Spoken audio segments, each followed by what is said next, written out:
우리가 지금 걱정하고 있는 것은 오늘이 아닙니다. 부도 난 사람도요, 당장 밥 먹을 건 있어요.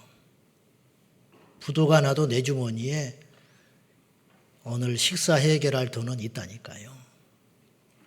극단적으로 사형 선고를 받아도 당장 죽지 않아요. 근데 사형 선고 받고 퍽 주저앉아 버리는 이유는 내일 곧 죽게 되기 때문입니다. 우리가 염려하고 걱정하는 건 지금이 아닙니다. 사실은. 방황하는 자식 때문에 가슴 아파하는 이유는 지금 방황하고 있는 저 자식이 염려가 꼭 돼서 그런 게 아닙니다. 저렇게 살다가 어떻게 되겠냐는 거예요. 내일에 대한 염려 때문이지 지금 방황하고 있는 그 현실 자체 때문에 우리가 이렇게 밤잠을 못 이루는 건 아니죠.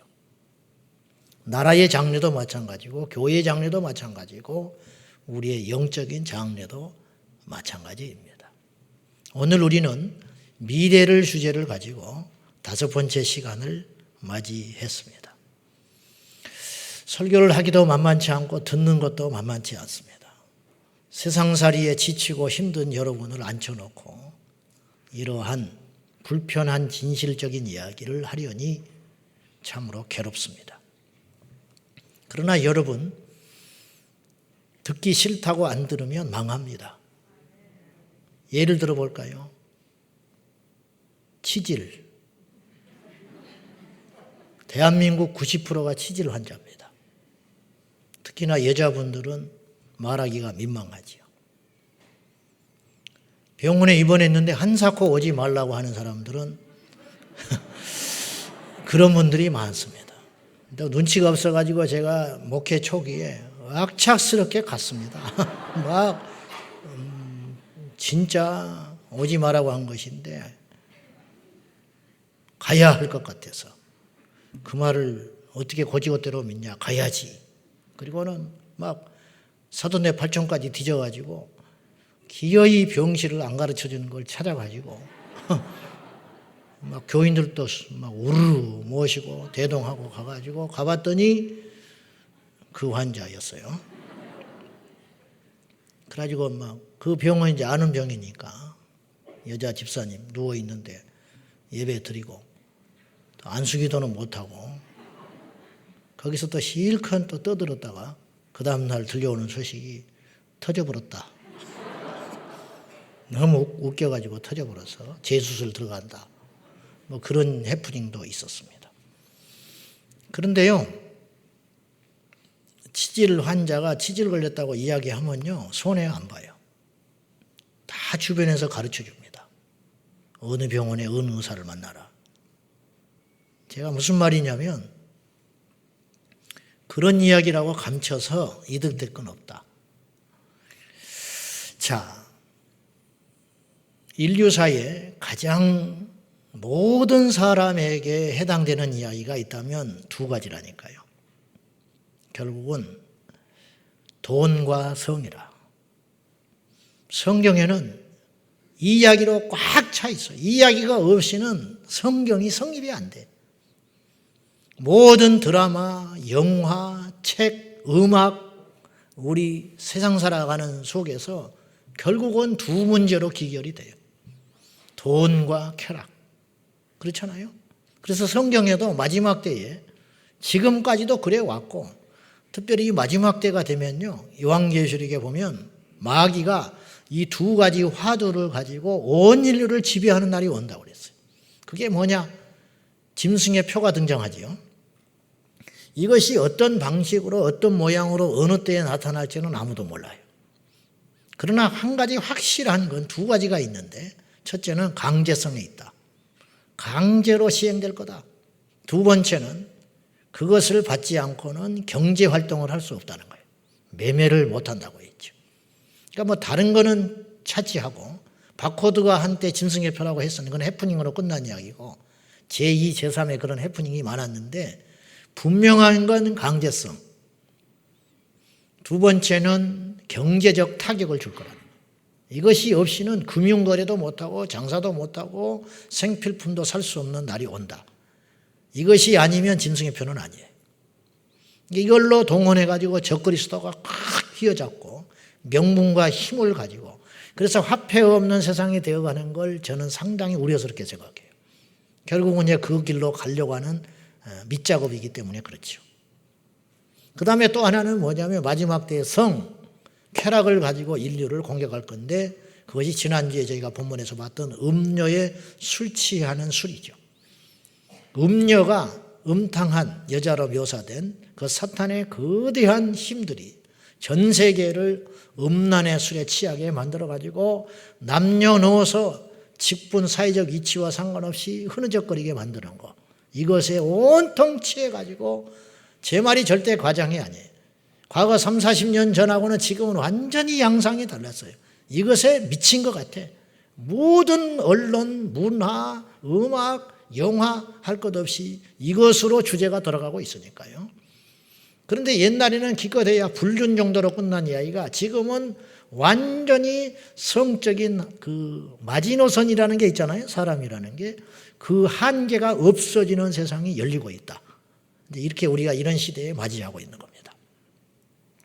이 이야기는 일단 여기까지 하고 가만히 생각해 보면 조직폭력배, 조폭과 마귀가 비슷한 점이 많다. 폭력적이다는 면 그런 것 말고 오늘 이제 설교 주제와 연관이 있으니까 한번 잘 나눠봅시다. 무슨 뜻이냐면 조직폭력배가 과거에 이게 규모가 작고 할 때는 그냥 골목에서 골목대장 정도 하는 걸로 시작했어요. 깡패라고 그럽니다. 그걸. 그래가지고 갈취하는 정도, 폭력 행사에서 협박해서 돈 갈취하고 그것이 조금 자리 잡히니까 이제 나이트클럽을 접수하고 이제 사업화 형식을 띠기 시작한 거예요. 사업화 형식. 그러니까 즉 이제는 음지에 있던 그들이 양지에 나와서 떳떳하게 위장하기 시작했다는 거죠. 그래가지고 이제 회사를 만들어요. 그리고 주식회사를 만들고 거기다가 이제 돈이 더 모아지니까 간이 부어가지고 어디까지 손을 대기 시작하냐면 이제 검찰에 손을 대기 시작하죠. 그 다음에 더 나가서 어디까지 완전 위장하느라고 이제는 기업체 회장이 돼요. 다 그렇다는 건 아닙니다. 건설회사 차리고 회장 행세하고 근데 그의 행적과 과거를 아는 사람은 전부 야 옛날에 이거 동네 건달이었잖아 그렇게 이야기를 해. 근데 지금은 그 앞에서 그런 말을 함부로 못해요. 이제는 회장님이 됐어. 절대 그 사람들이 칼을 휘두른다든지 주먹을 휘두른다든지 그렇지 않아. 절대로 나쁜 짓 하지 않아요. 지금은. 사사로운 나쁜 짓은 안 해. 그러나 사회에 미치는 악랄한 영향력은 옛날에 동네에서 깡패 노릇한 거와는 비교가 할 수 없을 정도로 어마어마한 피해를 주고 있어요. 그것이 뭐냐? 마약 어떤 유통사업을 한다든지 합법을 그냥. 그래서 잡아들이는데 두목은 못 잡아. 그냥 꼬리 자르기 다 해버릴 수 있는 힘이 생기니까. 성매매, 거대한 성매매 집단을 만들어가지고 천문학적인 돈을 이렇게 거둬들인다든지. 그러니까 지금 이 세상에서 뭐 조직폭력배가 뭐 검거됐다 그런 이야기를 듣기가 힘들어졌잖아요. 그거는 조직폭력배들이 없어진 게 아니고 그들이 법이라고 하는 테두리, 합법적인 것을 가장한 불법을 저지르고 있기 때문에 잡아들이지를 못하는 거예요. 뒤져도 나타나질 않아. 조무래기 몇 사람밖에 윗머리 분명히 저희가 뒤에서 다 사주하고 실제로 오너인데 잡아들일 수가 없는 양성화돼 버렸다는 거예요. 이렇게 되면 정말 무서운 세상이 되는 거죠. 미국의 일본의 야쿠자가 그 길을 걸어가게 된 거죠. 그래서 정치, 뭐 엔터테인먼트, 스포츠, 문화, 뭐 법 쪽에 뭐 이런 데 손이 안 미친 곳이 없다는 거예요. 심지어는 좋은 일도 해요. 가지고 막 학교를 세워가지고 교육사업을 한다든지 이사장 노릇을 한다든지 근데 그런 모든 돈들이 검은 돈으로 만들어진 거라는 거지. 이 영화에서 있을 법한 일들이지만 현실적인 일이라는 거예요.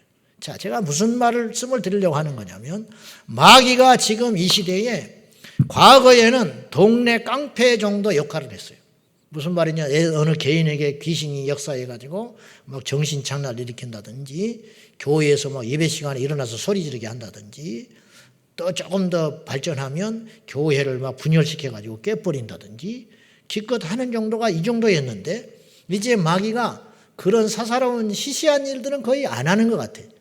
그러면 더 많은 사람을 한 방에 지옥에 끌고 가는 전략을 마귀가 발견한 거예요. 그게 뭐냐? 합법을 가장한 음행과 폭력이라는 거죠. 그래서 마귀가 이 죄를 법이라고 하는 합법적인 테두리 속에 집어넣어 버리니까 이게 엄청난 무시무시한 위력을 발휘하게 됐는데, 그 대표적인 사례가 뭐냐면 동성애 가정합법화라는 거죠. 동성애는 누가 봐도 죄잖아. 이를테면 왜곡된 성이잖아요. 그런데 이것이 법을 만나니까 합법화 보호를 받게 되는 거죠. 그로 인해 가지고 동성애가 명백한 죄임에도 불구하고 죄인 취급받지 않는 마귀의 세상을 만들어버린다는 것이죠. 이 전략에 무너진 나라들이 서구에 속속 등장하고 있다는 거죠. 문제는 이런 마귀의 전략의 최종 정점은 어디에 있느냐? 진리 파괴와 하나님을 대적함으로 인하여 많은 인류를 한 사람이라도 더 지옥에 끌고 가는 것인데, 한번 따져보세요. 마귀가 어느 한 개인의 역사에 그 한 인생을, 한 가정을 꼬꾸라뜨리는 것보다 법의 테두리 안에서 한 나라를 집어삼켜버리는 것이 더 많은 청소년들을 지옥에 끌고 가는 것이 유리하고, 이해되십니까? 무슨 말인지? 방황하는 10대 청소년 하나에게 쑥 들어가가지고 부모에 불순종하게 만들고 학교 못 다니게 하고 인생 탕진하고 그렇게 하고 만드는 건 몇 명으로 끝나는 일이지만, 학생 인권조례 법이라고 하는 법을 마귀가 딱 건드려가지고 이 시대 10대 청소년들을 비행을 정당화하고 낙태를 하게 만들고 음행을 하게 만들고 조기 성애아를 일으켜가지고 어릴 적부터 성문화에, 그릇된 성문화에 물들게 함으로 20대 초중반 됐을 때는 이미 낙태한 것이 여러 번이고 동거한 것이 여러 번이고, 그로 인하여 최종 결론이 뭐냐? 그들이 스스로 아담이 범죄하고 가인이 범죄하여 하나님 앞에 숨었던 것처럼 진리이시고 살아계신 하나님 앞에 나오는 길을 원천적으로 막아버린다는 것이죠. 여러분, 결코 동성애가 남의 일이 아니고 작은 문제가 아닌 것이, 지난주에 제가 이런 예를 들었어요. 중학교 1학년짜리쯤 되는 애가, 초등학교 6학년쯤 되는 애가 담배를 피우고 다닌다. 그게 부모 눈에 들켰다. 그건 폐암 걱정을 위해서 데려다가 두들겨 패는 게 아니라는 거예요. 그 정도 됐다는 것은 이미 걔는 학교에서 공부를 담을 쌌다는 거예요. 이미 그는 그런 친구들과 어울리고 있다는 것이고, 오토바이를 타고 다닌다는 것이고, 껌을 씹고 다닌다는 것이고, 아무데나 침을 택택 뱉고 다닌다는 뜻이고, 조그만 가방을 들고 백바지를 입고 흔들흔들하고 다닌다는 것을 말하는 거예요. 이것이 무서운 게 아니고 그에게는 미래가 없어져 버렸다, 이런 뜻이에요. 그이가 교회에 와서 예배를 제대로 드리겠습니까? 하나님을 찾겠습니까? 그건 징조에 불과하다는 거예요. 이 세상이 동성애 합법화하는 국가가 된다는 것은 무엇을 의미하냐면 하나님과 등을 완전히 쳐버린다는 걸 말하는 거죠. 법이 얼마나 무섭냐? 오늘 본문에 보시면 다니엘의 정적들이 눈의 가시인 다니엘을 없애기 위해서 털고 털었지만 나오는 게 없어요. 다니엘이 정직하고 의로운 사람이기 때문에 이만큼도 비행이 안 나오는 거예요. 으뜸총리인데. 그래서 고안해낸 것이 뭐냐? 다니엘의 신앙의 문제를 건드려버리는 거죠. 이러면 반드시 올무에 걸려들게 돼 있다. 그래가지고 고안한 게 뭐냐면 앞으로 30일 동안 왕 외에 다른 신에게 기도를 하면 그는 사자굴에 던져버리기로 한다. 왕이요, 아무 생각 없이 사인해 준 거예요. 근데 그 칙령을 딱 받아들고는 이들이, 다니엘이 그 법을 어기는 걸 목격하고 다시 한번 왕에게 와서 학답을 받습니다. 왕이요, 이 법은 누구도 어길 수 없습니다. 그 뜻이 12절이에요. 그러니까 왕이 동조해요. 맞다. 메대와 바사, 페르시아 온 지역에 고치지 못하는 확실한 법이다. 그러고 나니까 딱 말을 하기를 다니엘이 그 법을 어겼습니다. 그때서야 다리오 왕이 아차, 그가 아끼고 총애하던 다니엘을 내가 미처 생각하지 못했구나. 다니엘이 여호와께 기도하는 종이었는데. 그래 가지고는 아차 싶었지만 늦은 거예요.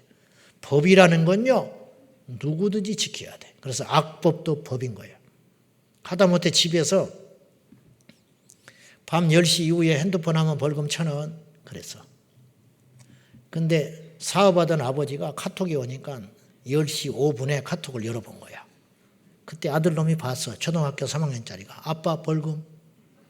그랬어. 그러니까 아버지가 이놈의 자식 버릇없이 지금 아빠 사업하는데, 그러면 에이 속으로 아빠 엉터리라는 거야. 그러면 그 가정이 무너져 버리는 거야. 그대로 말 안 들어. 현명한 아버지는 알아서 일단이 급한 거 처리하고 그리고 벌금을 딱 내는 거예요. 꼼짝없어요. 아들한테도. 그게 뭐 죽이고 살리는 법도 아닌데. 그래야 아버지가 권위가 사는 거예요. 다리오 왕이 왕입니다. 그깟 신하 하나 못 죽이겠습니까? 페르시아 대제국의 왕인데. 근데 이 사람이 현명하기 때문에 법을 못 어기는 거예요.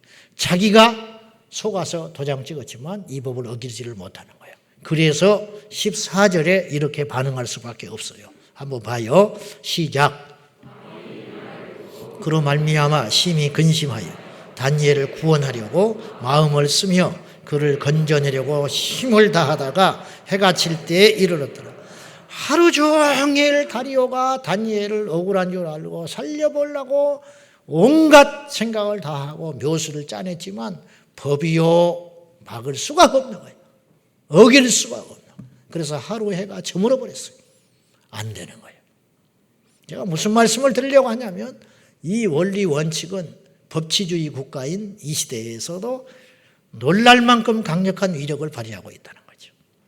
아무리 엉터리 같은 일도 합법화된 법의 힘을 얻어버리면 그것이 진리가 되고 정답이 되는 세상을 우리는 살고 있다는 거죠.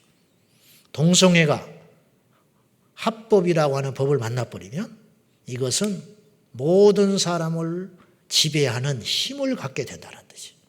실질적 피해자가 누구냐? 하나님의 진리를 따르는 말씀을 사수하려고 하는 근본적인 신앙인들이 교회가 고통을 치명적으로 받을 수밖에 없다는 겁니다. 우리 중에는 아직 이런 생각을 할 수 있어요. 우리 성도들은 많이 이제 그런 생각을 벗어났겠지만은 동성애가 신앙하고 무슨 상관이 있냐? 뭐하러 그렇게 간섭을 하느냐? 제가 아까 말했어요. 담배를 피운다고 하는 건 수많은 문제거리가 있다는 뜻이라고 그랬어요. 동성애 하나가 허용되는 세상이 된다는 것은 그에 따르는 엄청난 후폭풍과 제약들이 연이어서 따라오는 세상을 말하는 거죠. 그리고 그것은 우리 신앙과 겉보기에는 아무런 상관이 없는 것 같지만 바로 그날부터 엄청난 위험에 직면하게 됩니다. 과거에 일본에서 쓰나미가 있었어요. 지금 태풍이 온다고 그러죠. 태풍이 오니까 우리 농사 안 짓고 고기 안 잡는 사람, 그리고 뭐 그 바람에 크게 영향을 안 받는 사람은 아무 상관이 없을 것 같죠. 여러분, 태풍이 만약에 우리나라에 상륙해가지고 농산물에 그리고 바다에 그리고 어떤 타격을 주고 가면요, 여러분 다음 주에 시장 보러 가면 당장 여러분의 주머니가 얇아집니다. 태풍이 왔는데 왜 내 주머니가 얇아져야 되죠? 상추가 오른다니까요. 지금 명절은 다가오는데 이게 아무런 상관이 없는 게 아니에요. 이런 것처럼 한 나라에 온 세계에 영향을 주는 거예요. 마찬가지로 당장의 동성애는 아무 문제가 아닌 것 같지만 나만 안 하면 되고 우리 자녀들만 안 하면 된다라고 생각할 수 있지만 그렇지 않다는 거예요.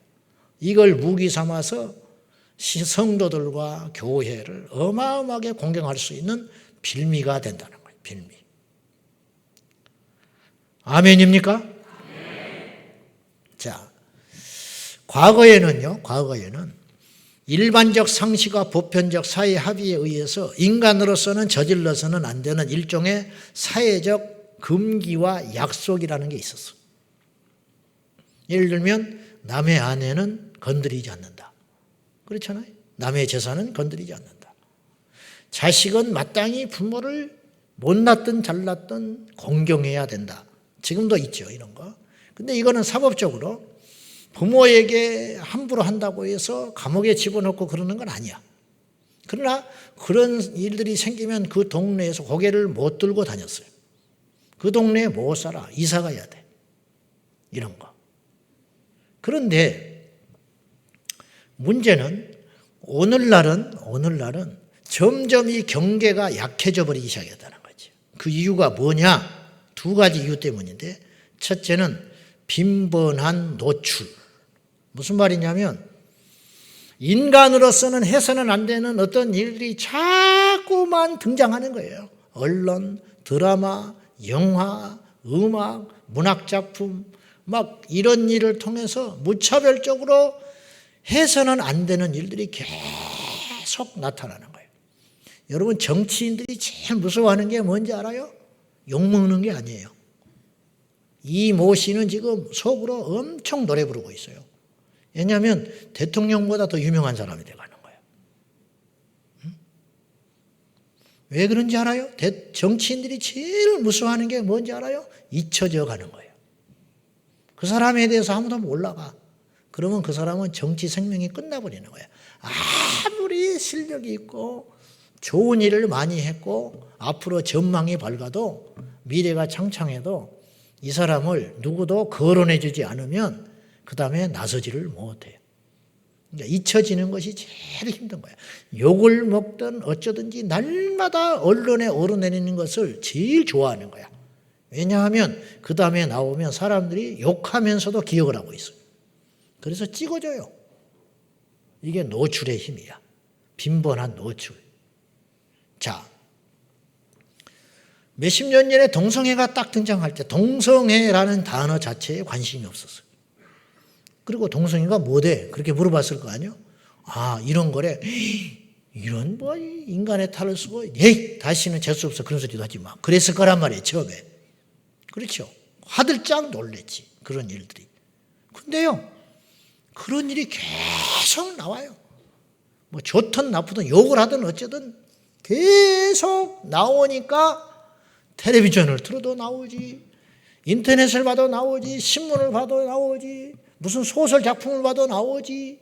그런 게 계속 나오니까 사람들의 생각 속에 어떤 생각이 각인되어 있냐면 이런 사람이 많구나. 이런 일이 많구나.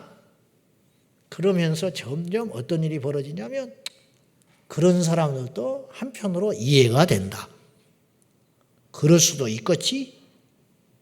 그런 흐름들이 사회에 퍼져가기 시작해요. 그러다 보면 나중에 어떤 일이 벌어지냐면 그 사람들이 옳아 보일 때가 나타나요. 소신 있어 보여.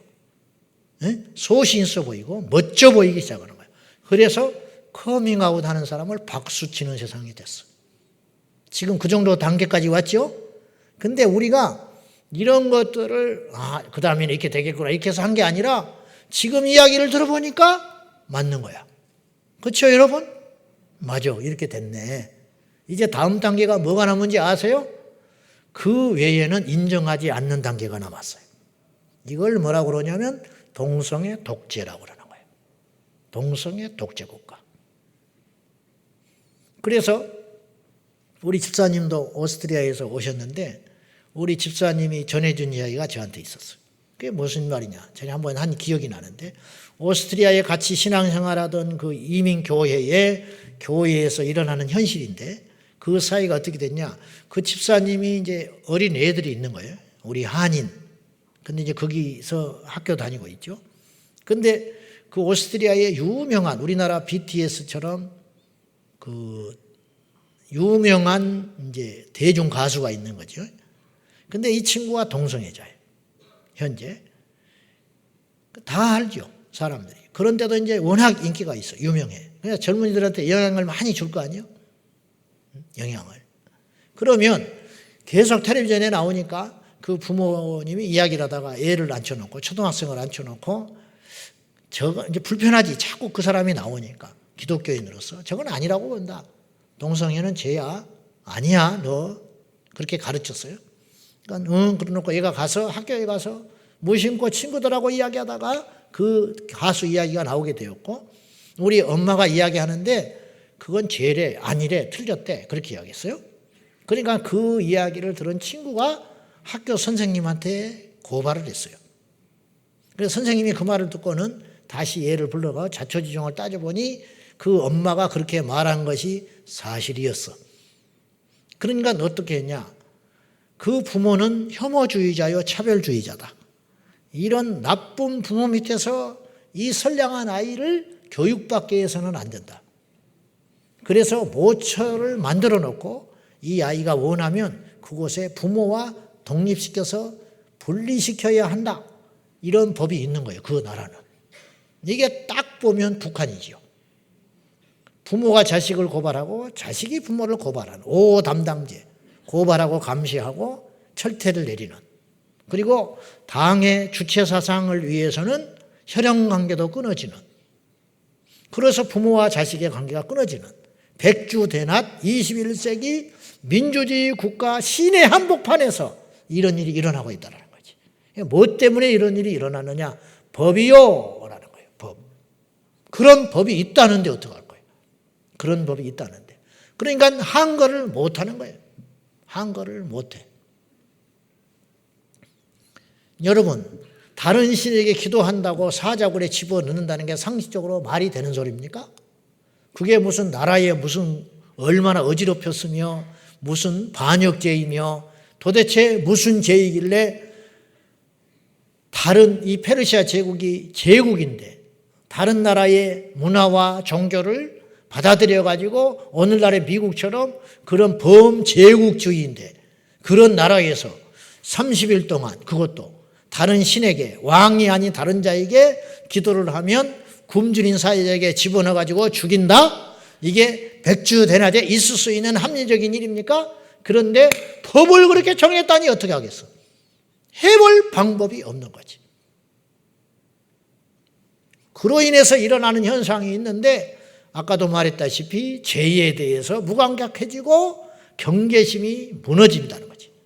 지난주에 우리 장로님 댁에 제가 신방을 했는데 무슨 이야기를 하다가 장로님 직장에 2명의 인턴 사원이 왔어요.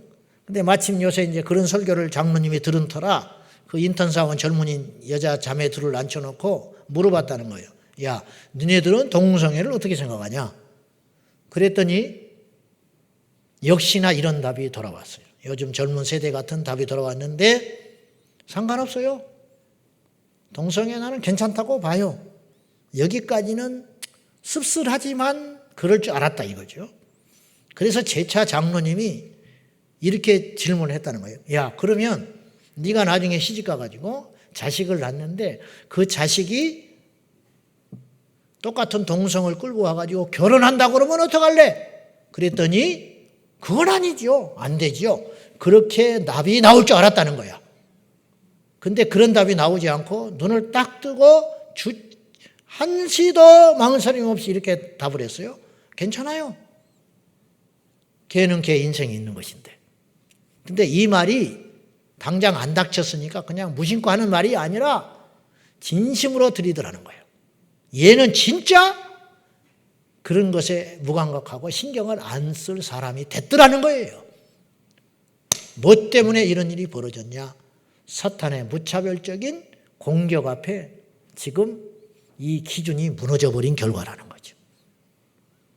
그래서 우리나라 지난번에 본 것처럼 30대 청년 그룹의 50%는 동성애가 괜찮다고 답이 나온 거죠.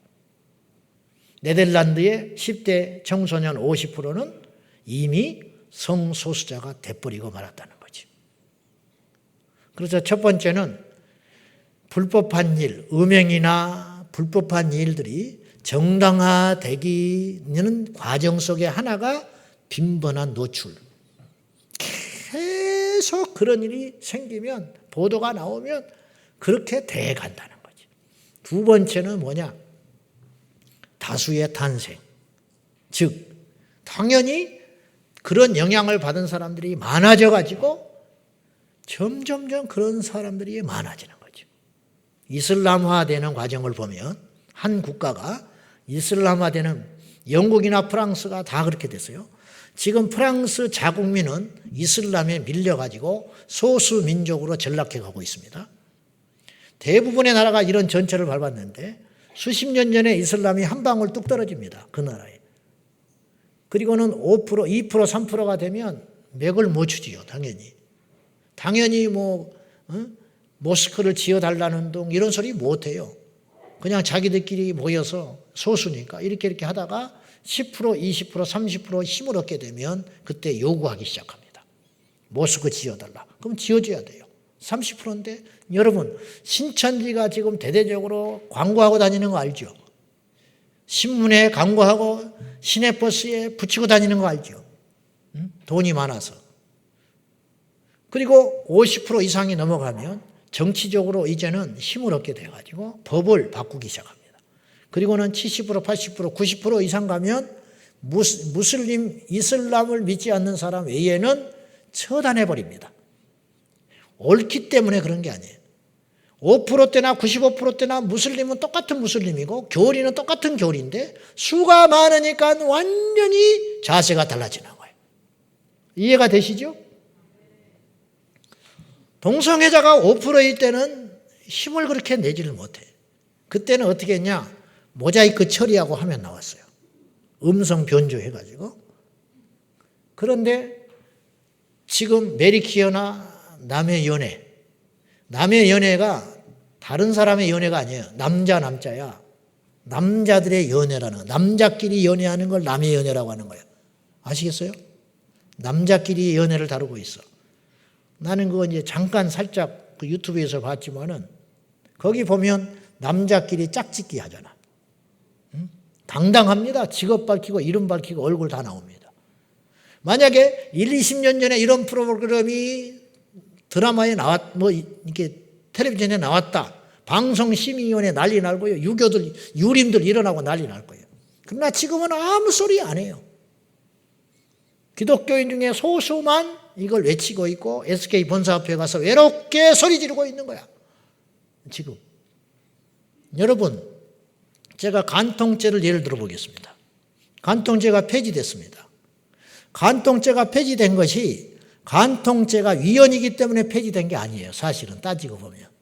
무슨 말이냐면 간통은 분명히 죄입니다. 근데 왜 지금은 죄가 아니게 되었느냐? 그런 사람이 너무 많아졌기 때문입니다. 너무 많아졌기 때문에 그 사람들이 힘을 얻게 된 거예요. 그래서 이것을 풀어주라고 요구하니까 풀어줄 수밖에 없게 된 거라니까요. 자, 빈번하게 노출되더니 다수가 탄생했어요. 신앙도 마찬가지입니다. 우리가 까딱 정신 못 차리면요, 엉뚱하게 밀려 들어갈 때가 있어요. 예를 들어 볼게요. 코로나가 오면서 희귀망측한 단어가 하나 탄생했는데 비대면 예배라는 단어가 탄생했어요. 기독교 역사상 비대면 예배라는 말은 없었어요. 그리고 있어서도 안 되는 말이에요. 그 말 자체는 모순된 말입니다. 여러분, 와서 기도하라 하셨고 너희가 나올 때 반드시 하나님이 계신 걸 믿고 나오라고 했지, 나오지 말고 어떻게 예배를 드립니까? 그 사람을 안 만나고 어떻게 거래를 합니까? 안 만나고 어떻게 결혼을 합니까? 한 번도 본 적이 없는데 결혼해. 그건 옛날에 그런 다 칩시다. 우리 할머니들 한 번도 본 적이 없는데 결혼했다. 그 만나고 보니까 키가 나보다 작았다. 이런 전설 같은 이야기가 있었지요. 그런 거 좋다. 그런데 문제는 살잖아, 같이. 근데 한 번도 만난 적도 없는데 결혼식까지 했는데 그 뒤로는 안 만난다. 말이 안 되는 소리죠. 나는 예수를 믿는다. 그러나 나는 비대면으로 예배한다. 말이 됩니까? 나는 그 회사를 다닌다. 그러나 월급은 없다. 말이 됩니까? 그 회사를 다니는데 월급이 없대. 그런 놈의 회사를 뭐하러 30년, 40년씩 다닙니까? 말이 안 되는 소리죠. 이거는 언어가 성립이 안 되는 거예요. 모순이에요. 비대면 예배라는 말 자체가 모순이에요. 모순. 알겠습니까? 맛없는 음식을 맛있게 먹었다. 그렇게 말하는 것과 똑같아. 맛없는 음식을 어떻게 맛있게 먹어? 맛없는 음식을 맛없이 먹은 거지. 예배를 어떻게 하나님께 안 나오고 대면하지 않고 예배를 드리냐고. 그런데 비대면 예배라는 말이 고유 명사화되는 슬픈 현실을 맞이했다.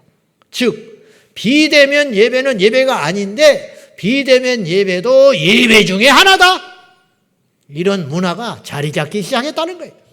그래서 앞으로는 코로나뿐만 아니라 어떤 현상만 딱 일어나면 다음 주에 우리 교회는 비대면 예배로 가겠습니다. 누구도 이 일을 알지를 못하고 또 그런가 보다. 역시 목사님은 눈치가 빨라.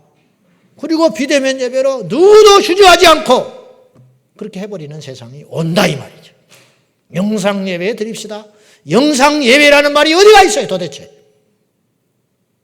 예배면 예배지. 근데 영상 예배도 예배 중에 하나로 자리 잡기 시작해 간다. 그럼 왜 이런 일이 생겼냐? 여러분 만약에 10년 전에 어느 교회가 비대면 예배를 드린데 그 교회는 그러면 이단 아니냐? 그럴 거예요. 100%. 그 교회는 영상으로 예배 드리는데 미쳤구만. 그런 반응이 나왔을 텐데 오늘날은 저 교회는 영상 예배 드린데 그러면 아이고 겁도 많네. 그러고 말지 이상하다고 말하지 않는다 이 말이지. 왜 그러냐 이 말이에요. 사람은 이렇게 무섭게 변하는 거예요. 제가 정신이 회딱 나가가지고 여러분 다음 주에 명절이 다가오고 하니까 영상 예배로 전환하겠습니다. 그러면 여러분 중에 1, 20%는 속으로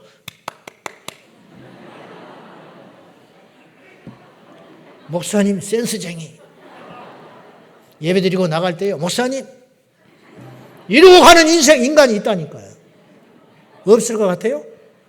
목사님 멋져. 왜? 자유하잖아. 그렇지 않아도 명절로 갈등이 심해. 교회를 어떻게 해야 되나? 예배를 어떻게 해야 되나? 차 속에서 예배드리고 내려가야겠다. 콘도 가서 예배드려야겠다. 안 그럴 것 같아요? 제가 몇 년 전에 그랬다면 나는 이단 됐다니까. 그리고 교회 다 떠나버려요. 그렇게 내가 결정을 하면. 그러나 지금은 그런 세상이 안 됐어요. 뭐냐? 다수가 됐기 때문이에요. 그런 교회가 많아졌어요. 민주주의의 맹점은 이것에 있어요. 우리 교회 같은 경우 결정할 때 다수결에 결정했는데 그것이 하나님 뜻일까요? 아니면 어떡할 건데.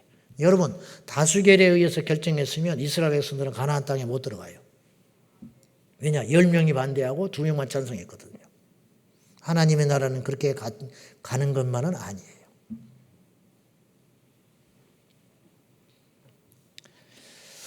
왜 동성애나 다른 왜곡된 인간 이하의 성적 방탕이 허용되고 죄로 인식되지 못하는 세상이 되어가는가의 문제는 그 행위가 옳고 정당성을 얻었기 때문이 아니고 분명한 죄인데 그것이 다수가 되어가기 때문에 허용되는 것이라면 그것을 분별하고 제동을 걸 수 있는 자는 유일하게 예수 그리스도를 구주로 믿는 성도밖에 없다라는 것입니다. 좁은 길을 걸으며 십자가를 진다는 것은 단순히 고행의 길을 걸어간다는 게 아니고, 여러분 예수 안 믿을 때 우리가 얼마나 편했나요? 예수 안 믿어도 역시 힘들고 인생의 여정 가운데 걸어가는 사람은 많습니다. 십자가는 단순한 고생이 아니고 십자가의 좁은 문을 간다는 것은 진리의 길을 걸어가기 위하여 어떤 희생이나 따돌림이나 고통을 소반한다는 것입니다. 그러므로 제가 어느 정치인 집사를 만났는데, 목사님 너무 동성애나 차별금지법에 걱정하지 마십시오. 2가지 이유를 저한테 이야기했어요. 첫째, 한국교회가 그렇게 호락호락하지 않습니다. 교회 눈치를 봐서 정치인들이 쉽게 그렇게 통과 못 시킨다는 거예요. 2번째는 목사님, 세계 흐름이 그렇습니다. 그걸 왜 대세를 자꾸 막으려고 합니까? 그것이 신앙과 무슨 상관이 있냐 이 말이에요. 동성애가 차별금지법이 통과되는 것이 교회와 성도와 신앙과 무슨 상관이 있길래 그렇게 나한테 밥을 못 먹고 반대를 하냐, 그렇게 말을 하는 거예요. 그게 아니죠. 그러니까 이분은 성경 예수를 믿는다고는 하지만 지금 세상이 달라졌다는 거예요. 그런 흐름으로 전 세계적으로 가고 있는 걸 우리도 동참을 해야지 뭐하러 피곤하게 막냐?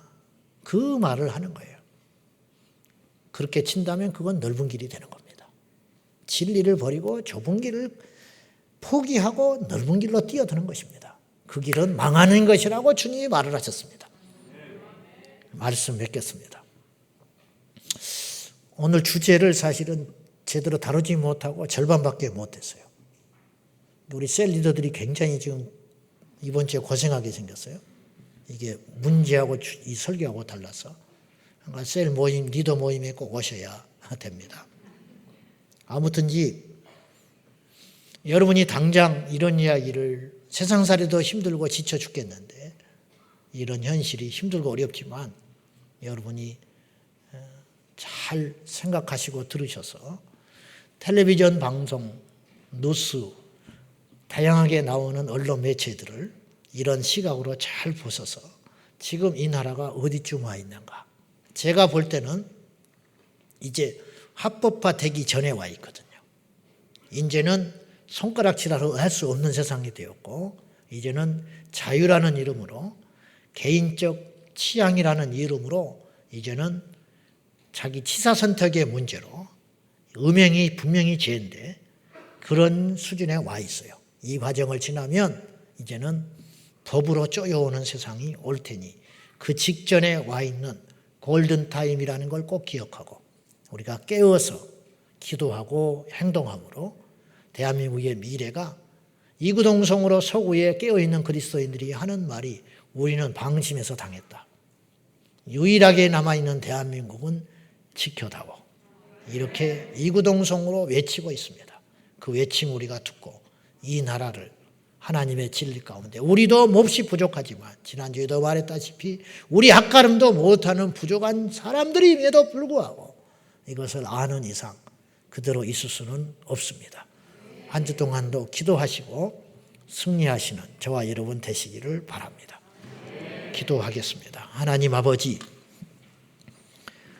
분명히 이것은 죄인데 이것은 분명히 보편타당한 윤리와 동떨어진 일인데 많은 사람들이 그걸 지지하고 많은 사람들이 찬성을 한다면 더 이상 그것은 부끄러운 일이 아니어서 백주대낮에 벌거벗고 동성행위를 하고 돌아다녀도 박수를 받는 세상이 되었습니다.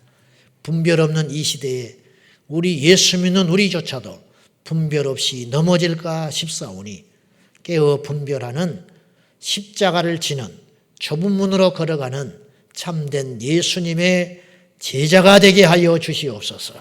이 나라를 지켜주시고 다음 세대를 지켜주시옵소서.